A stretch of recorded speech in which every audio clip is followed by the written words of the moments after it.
अस्सलाम वालेकुम नाज़रीन, मैं हूं मोहम्मद खुज़ामा आशिक और आप देख रहे हैं Urdu right channel. Urdu right channel में खुश आमदीद कहते हैं आपको। तो चलते हैं आज की वीडियो की तरफ, लेकिन वीडियो शुरू करने से पहले आपसे गुजारिश करता हूं कि अगर आप हमारे चैनल पर पहली बार आए हैं तो हमारे चैनल उर्दू राइट पीके को सब्सक्राइब कर लीजिएगा। तो चलते हैं नाज़रीन आज की खूबसूरत वीडियो की तरफ। हजरत साद बिन उकबा रज़ी अल्लाह ताला अन्हा शहर बहरे सेर के नीचे उतरे और चंद दिनों वहीं ठहरे रहे, क्योंकि दुश्मन के मुकाबला के लिए दरिया पार करना था। हजरत साद ने अल्लाह के भरोसा नस्तईनु बिल्लाहि व नतवक्कलु अलैहि हसबना अल्लाह व निअमल वकील ला हौला वला कुव्वता इल्ला बिल्लाहिल अलिय्यिल अज़ीम का विरद करते हुए अपने घोड़े को समंदर में उतार दिया और लश्कर को भी हुक्म दिया कि वो भी इसमें बेखतर कूद जाए। चनाचे सारा लश्कर अपने घोड़ों को लेकर दरिया में कूद पड़ा। जब आपका लश्कर दूसरी तरफ साहल पर उतरा तो घोड़ों के खुर भी गीले नहीं हुए थे और ये मंजर देखकर कफार का लश्कर हैरत में पड़ गया और कहने लगा देव आमदन यानी देव आ गए हैं, और ये कहकर वो लश्कर भाग निकला।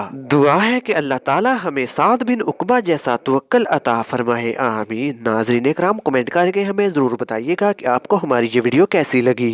मुअज़्ज़िज़ दोस्तों, अगर आपको हमारी ये वीडियो पसंद आई है तो हमारी इस वीडियो को लाइक कर दीजिएगा और अपने दोस्तों के साथ भी इस वीडियो को शेयर कर लीजिएगा। और अगर अभी तक आपने हमारा यूट्यूब चैनल उर्दू राइट्स पीके को सब्सक्राइब नहीं किया तो जल्दी से हमारे यूट्यूब चैनल उर्दू राइट्स पीके को सब्सक्राइब कर लीजिएगा और ऐसी मजीद इस्लामिक खूबसूरत और दिलचस्प वीडियो सबसे पहले हासिल करने के लिए बेल के आइकॉन को भी दबा लीजिएगा। तो मिलते हैं नाज़रीन एक और ऐसे ही खूबसूरत और दिलचस्प इस्लामी वीडियो के साथ। तब तक के लिए मुझे इजाज़त दीजिए। अल्लाह हम सब का हामी और नासिर। अल्लाह हाफिज़।